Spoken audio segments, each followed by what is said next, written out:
Kata para ulama, Syekh Shalih Al-Fauzan menyatakan media yang ada sekarang, internet ini, kalau tidak diisi kebaikan, maka orang yang mengajak keburukan akan mengisinya dengan keburukan.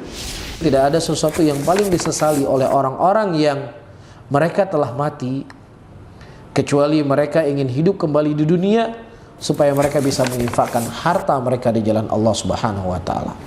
Ketika masing-masing berjalan dengan apa yang dia mampu, maka insya Allah kita semua mendapatkan andil di hadapan Allah Subhanahu.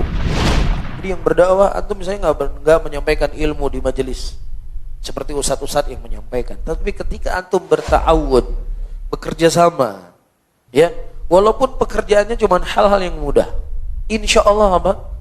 Mendapatkan keutamaan yang sama. Wa ta'awanu 'alal birri wattaqwa wa la ta'awanu 'alal itsmi wal 'udwan wattaqullah